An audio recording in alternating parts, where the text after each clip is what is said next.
أعوذ بالله من الشيطان الرجيم. بسم الله الرحمن الرحيم.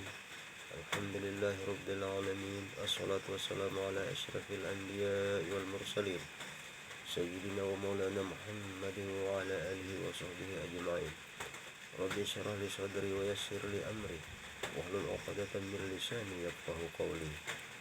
إلهي أظهر على ظهري قلبي سلطان لا إله إلا الله وحقق باطني بحقة لا إله إلا الله واحفظني اللهم في مراتبي وجودك بشهودك حتى لا أشهد غير أفعالك وصفاتك بنور وجهك الحق لا إله إلا الله.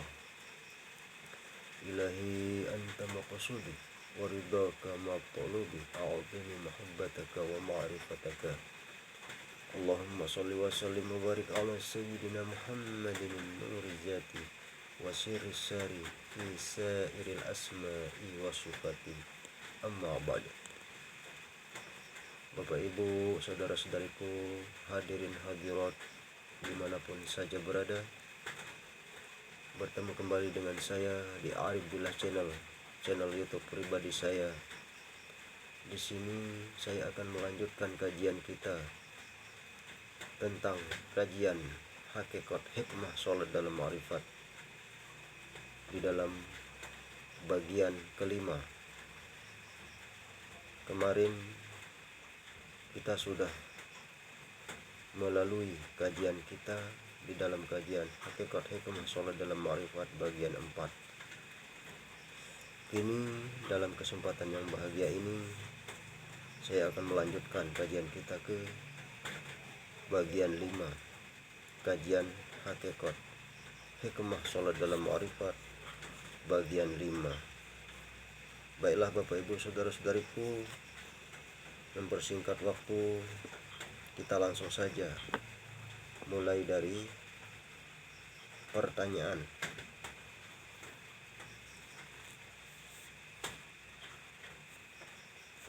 Kemarin di bagian 4 yang terakhir ada ayat atau firman Allah Subhanahu wa taala yang berbunyi la yus'alu amma yaf'alu wa hum yus'alun. Artinya, pekerjaanku tidak kuhitung, kata Allah. Pekerjaanku tidak kupertanyakan, tetapi pekerjaan rasa makhluk itulah yang akan kupertanyakan, yang akan kuperhitungkan. Baik, kita lanjut ke pertanyaan berikutnya. Bagaimana engkau minta dikasihani? Jawab.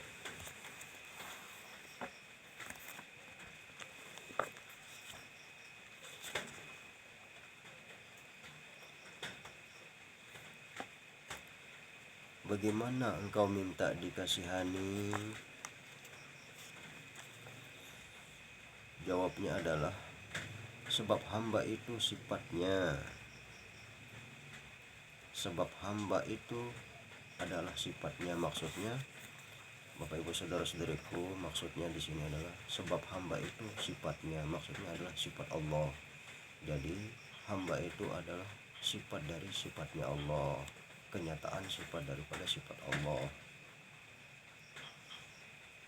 Kemudian pertanyaan lagi, bagaimana engkau minta ditinggikan derajatmu? Jawab, sebab hamba mengamalkan ilmu Allah yang ada pada hamba.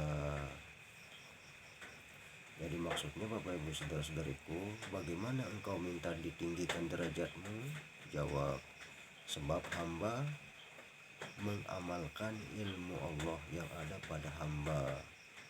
Jadi kalau hamba sudah mengamalkan ilmu Allah, ilmunya Allah yang ada pada hamba, maka dari situlah dikatakan kita itu sudah ditempatkan di derajat yang tinggi oleh Allah di sisi Allah. Itu maksudnya Bapak Ibu saudara-saudariku.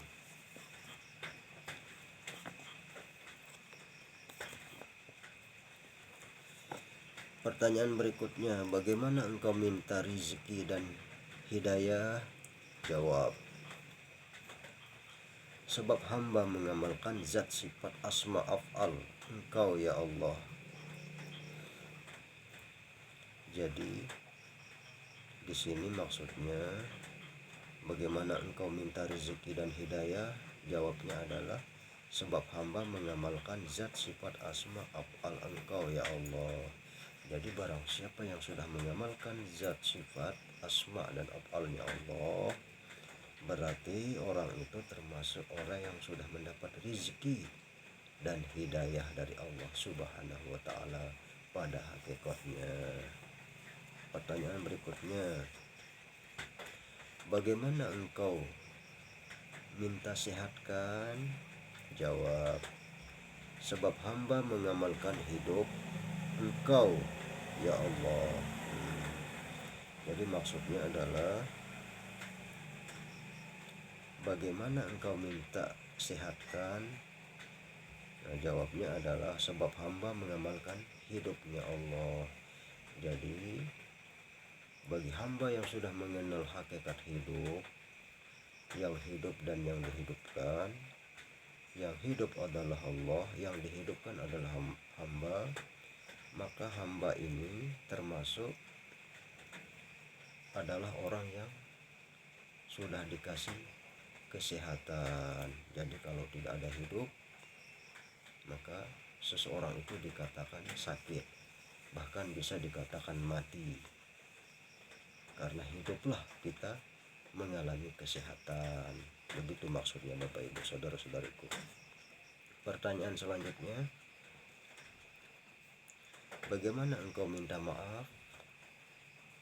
Jawab, sebab hamba mengamalkan wujud-Mu ya Allah. Maksudnya adalah dikatakan hamba itu dimaafkan sebab hamba mengamalkan wujud-Mu ya Allah. Maksudnya wujud hamba itu semata-mata hanya kenyataan wujud Allah. Itulah yang hamba amalkan. Itu maksudnya hamba yang dimaafkan. Jadi kalau kita sudah mengamalkan, mentajalikan atau menyatakan kenyataan wujud Allah, berarti hamba itu tidak ada khilaf, tidak ada salah lagi, tidak ada dikatakan berdosa lagi. Sebab sang hamba itu sudah mengamalkan wujudnya Allah. Sang hamba ini sudah tidak mengakui sedikit pun wujudnya itu bahwa wujudnya sendiri, melainkan semata-mata wujud kenyataan wujudnya Allah atau tajallinya, kenyataan wujud Allah itu sendiri. Itu maksudnya Bapak Ibu saudara-saudariku. Jadi kalau kita sudah mengenal yang namanya Allah, maka kita akan mengenal yang sebenarnya diri kita, bahwa ternyata diri kita ini memang tidak ada, yang ada hanya Allah semata-mata. Itulah yang dikatakan dalam satu hadis, suatu dalil yang mengatakan wujuduka zambun la qiyasa lahu li ghairi. Maksudnya adalah merasa adanya wujud Adam itu atau manusia itu adalah suatu dosa. Jadi kalau manusia atau orang yang mengaku merasa ada wujud itu senantiasa dalam keadaan berdosa, tidak ada alasan, tidak ada kias sebagainya, melainkan dia selalu dalam keadaan berdosa.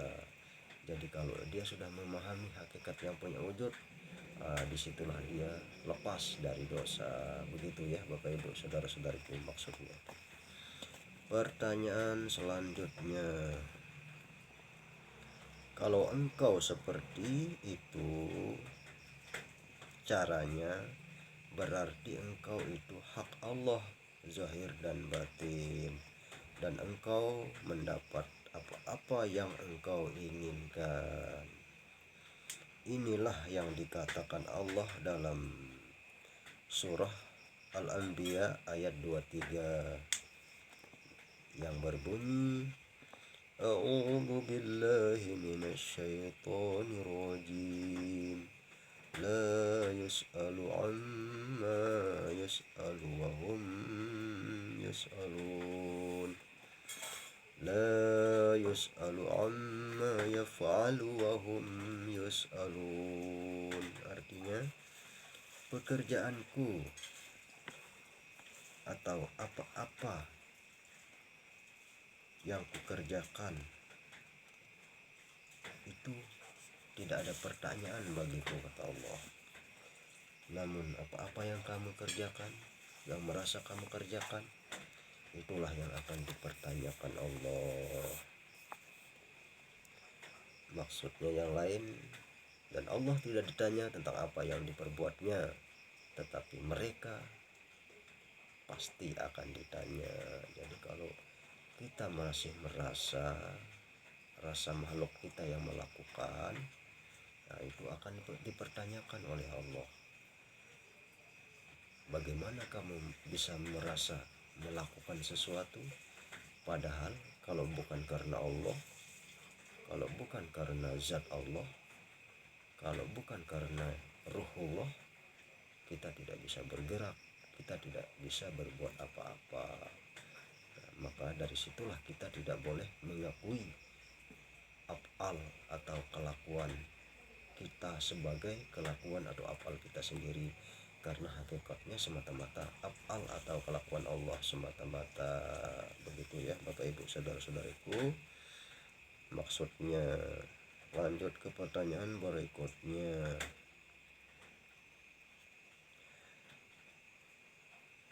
Anggota terus melakukan sujud dan membaca tahiyat awal. At-tahiyatul mubarakatus sholawatut thayyibatu lillah. Artinya, segala puji kehormatan yang kekal dan sholat yang baik bagi Allah. Pertanyaan, kehormatan yang mana dan sholat yang mana?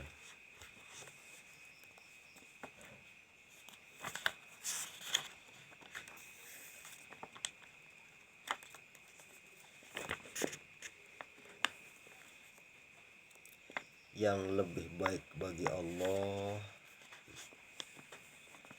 Jawab, dengan kenalnya aku akan hakikat diriku, yaitu aku sebagai sifatmu, sehingga sholat itu adalah merupakan af'almu dan baiklah bagimu atau baginya Allah. Jadi maksudnya, dengan kenalnya hamba itu akan hakikat diri hamba, yaitu hamba sebagai sifatnya Allah, sehingga sholat itu adalah merupakan perbuatannya dan baiklah tentu baginya. Kalau sudah Allah yang melakukan, Allah yang berbuat, tidak ada kata tidak baik. Jadi semuanya pasti baik, semuanya pasti benar kalau sudah Allah yang melakukan. Jadi jangan pernah kita merasa diri kita yang melakukan. Kalau kita merasa diri kita yang melakukan, itulah kesalahan, pasti akan dinilai salah oleh Allah Subhanahu wa ta'ala. Karena hakikatnya segala perbuatan, segala gerak-gerik itu adalah milik Allah.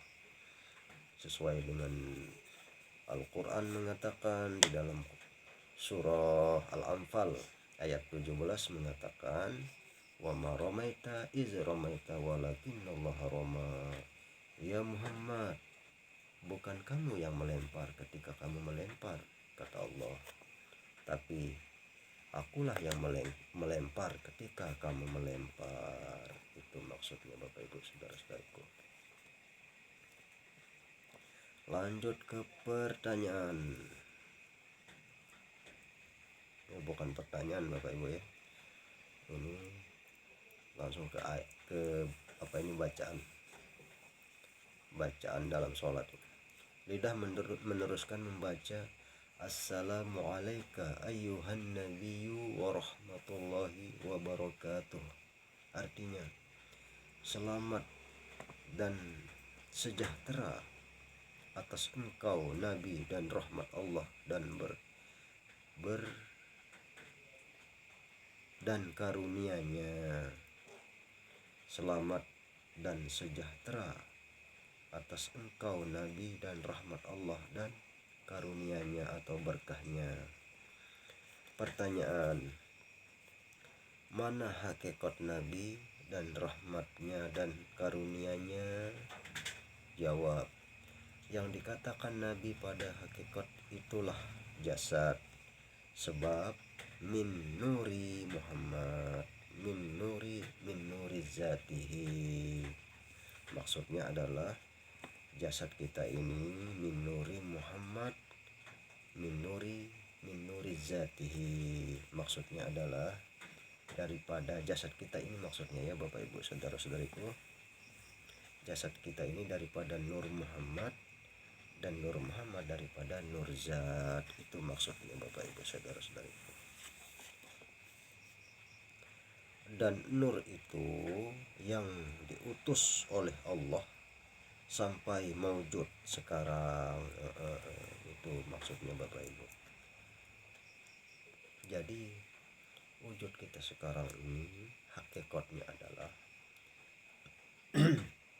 daripada nur Muhammad, dan nur Muhammad itulah daripada nur zat.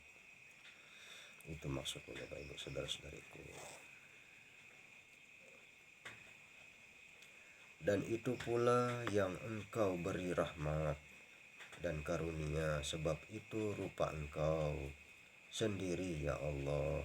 Itulah yang hamba amalkan. Kalau itu yang kamu amalkan, berarti engkau itu rupaku atau sifatku, maka engkau itulah salah satu rahmat karuniaku. Itu maksudnya Bapak Ibu saudara-saudara. Jadi kalau kita sudah paham hakikat yang sebenarnya diri kita, zahir batin kita, kelakuan kita, maka itulah yang dikatakan rahmat karunia-Nya Allah Subhanahu wa taala. Kita lanjut. Lidah meneruskan membaca Assalamu alayna wa ala ibadillahis sholihin.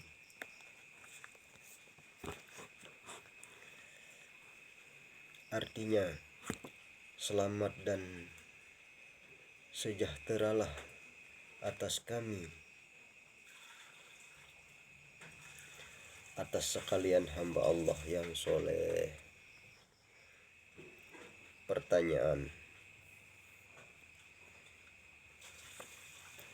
kami yang bagaimanakah yang selamat?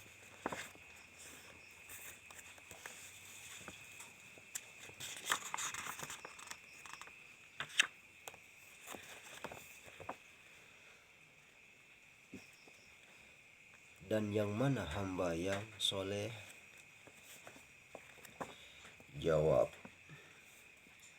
yang dimaksud dengan kami itu adalah yang sudah mengenal engkau. Yang dimaksud dengan hamba Allah yang soleh, yaitu yang dikatakan hamba itu adalah sifat atau rupa engkau sendiri ya Allah, dan dapat pula mengamalkan gerak dan diam, merupakan af'al engkau ya Allah. Itulah yang sebenar-benarnya disebut hamba Allah. Bapak Ibu saudara-saudariku, simak terus kajian kita di dalam kajian hikmah sholat dalam ma'rifat bagian 5 ini ya. Jangan sampai tertinggal, biar enak mempraktekannya nanti di rumah masing-masing, supaya sholat kita lebih khusyuk, lebih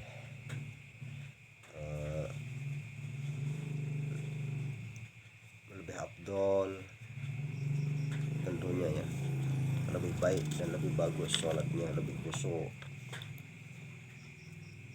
dan lebih bisa membawa kita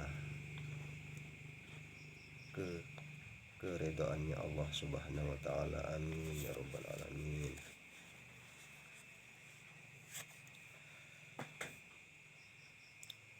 langsung kita ke selanjutnya. Lidah terus membaca asyhadu an la ilaha illallah wa asyhadu anna muhammadar rasulullah.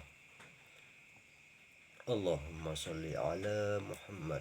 Artinya, aku bersaksi sesungguhnya tidak ada Tuhan selain Allah, dan aku bersaksi bahwa Nabi Muhammad adalah Rasul Allah.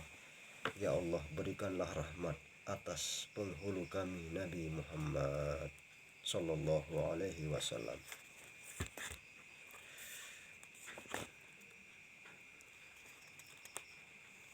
Pertanyaan ya Bapak Ibu saudara-saudariku. Pertanyaan, bagaimana engkau bersaksi? Apakah pernah melihat Allah dan Rasulnya? Jawab. Bapak Ibu saudara-saudariku, dimanapun saja berada, pernah tidak Bapak Ibu saudara-saudariku melihat Allah dan Rasulnya? Jawabnya apa? Jawab, diriku ini sebagai saksi dari wujudmu, dan jasadku itu sebagai saksi dari Rasulmu, sebab min nuri Muhammad min nuri zatihi. Maksudnya adalah begini Bapak Ibu saudara-saudariku ya. Maksudnya adalah diriku ini sebagai saksi dari wujudmu, dan jasadku itu sebagai saksi dari Rasulmu, sebab min nuri Muhammad min nuri zatihi. Begitu ya Bapak Ibu saudara-saudariku. Jadi diriku ini atau tubuh kita ini sebagai saksi dari wujudmu ya Allah, maksudnya ya. Jadi semata-mata wujud ini adalah wujudnya Allah juga Bapak Ibu saudara-saudariku ya pada hakikatnya. Jadi jangan pernah kita merasa wujud kita ini adalah diri kita, karena wujud kita ini adalah sebenar-benarnya rahasia wujud kenyataannya Allah Subhanahu wa ta'ala. Jadi kalau kita sudah memahami, mengkaji ini, mengetahui ini, sudah cukup diam aja, tidak usah disebarluaskan di muka umum. Jadi cukup kita saja yang mengetahuinya, atau orang-orang yang sama-sama kita mengkaji tentang ilmu ini. Tidak perlu kita bicarakan ke orang lain yang tidak mempelajari ilmu ini. Cukup kita diam saja, cukup kita saja yang tahu ya Bapak Ibu saudara-saudariku, hakikat sebenarnya tubuh kita ini siapa.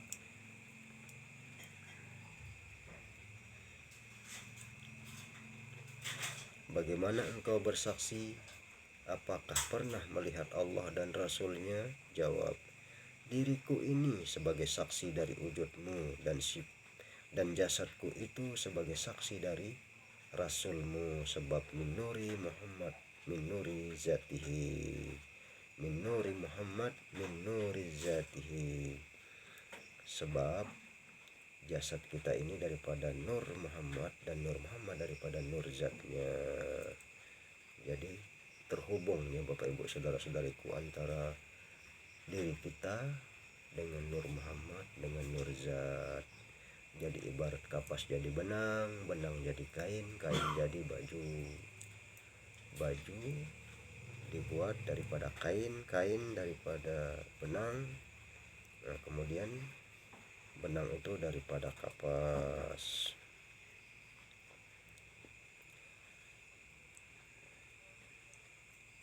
Dalil mengatakan Allahu ruhun Muhammadun jasadun. Allahu ruhun Muhammadun jasadun, artinya Allah itu ruh dan Muhammad itu jasad. Baiklah Bapak Ibu saudara-saudariku, inilah arti daripada dalil mengatakan Allahu ruhun Muhammadun jasadun. Artinya Allah itu adalah ruh dan Muhammad itulah jasad. ini dalam pandangan hakikat ya Bapak Ibu saudara-saudaraku. Ini dalam pandangan hakikat, bukan syariat ya. Pandangan hakikat saja.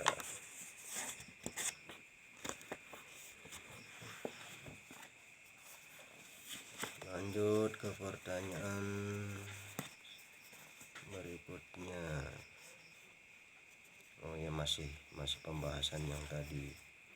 Allahu ruhun Muhammad jasadun.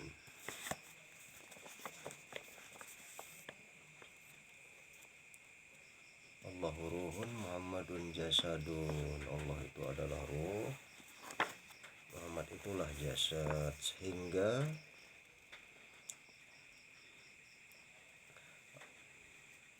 Sehingga rahmatlah seluruh jasadmu,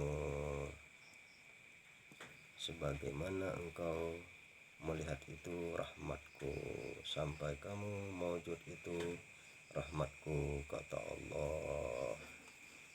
Tetapi apabila engkau tidak mengenal yang ada itu aku atau Allah, maka rahmat berubah menjadi laknat. Itu Bapak Ibu saudara-saudaraku, penjelasan tentang hakikat mengenal.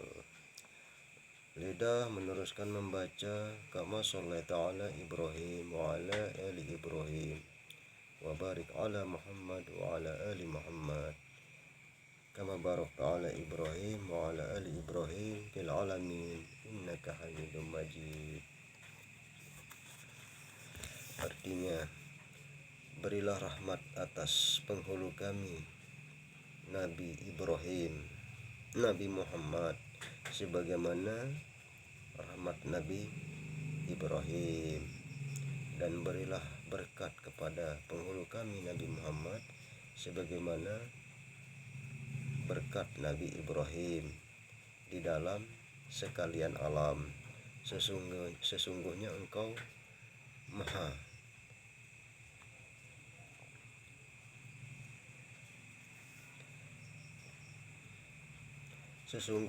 maha terpuji dan maha mulia. Pertanyaan, bagaimana rahmat Allah yang Allah berikan pada Ibrahim? Jawab, sebab Nabi Ibrahim menyerah penuh kepadamu, sebagaimana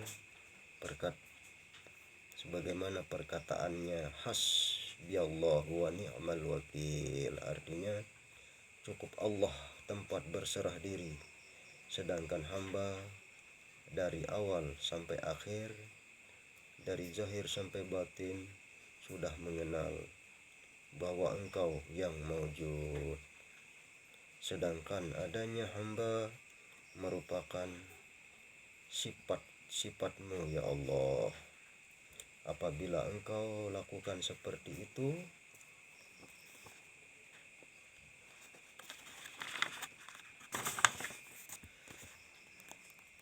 maka inilah yang mendapat rahmat berkat dari Allah Subhanahu wa Ta'ala. Baiklah Bapak Ibu saudara-saudariku, mungkin sampai di sini dulu pembahasan kita tentang kajian hikmah sholat dalam ma'rifat bagian 5. Insyaallah nanti kita sambung lagi di lain waktu. Mungkin ini saja ya. Kalau ada kata-kata yang salah, mohon dimaafkan. Kurang lebihnya akhirul kalam dari saya. Wasikum wa nafsi bitaqullah. Wassalamualaikum warahmatullahi wabarakatuh.